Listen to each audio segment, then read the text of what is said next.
నాకు పాపం నిఖిల్ అని అనిపించింది. ఎందుకంటే బయట అసలు మరీ దారుణంగా తెలుగు, కన్నడ అని జరుగుతున్న టైంలో నిఖిల్ సెకండ్ ఫైనలిస్ట్ అయినప్పుడు మాట్లాడిన మాట చాలా బాధ అనిపించింది. సార్, నేను షూటింగ్ చేసేటప్పుడు ఇక్కడికి వచ్చేవాడిని మైసూరు నుంచి. ఇక్కడ నన్ను అందరూ నువ్వు తెలుగువాడివి కాదు, మావాడివి కాదు, బయటవాడివి, బయట నుంచి వచ్చావు అని అన్నప్పుడు చాలా బాధ అనిపించేది. సరే, ఇక్కడ ప్రూవ్ చేసుకుందాం అనిపించాను. అలాగే ప్రూవ్ చేసుకున్నాను కూడా పబ్లిక్ ప్లాట్ఫామ్లో.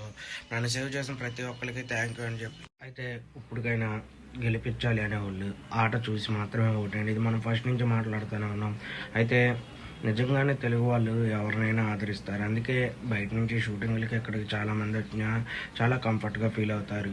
అది అర్థం చేసుకొని కొంతమంది మాత్రం తెలుగు కన్నడ ఇది మాత్రం ఇంక అయిపోయినట్టే.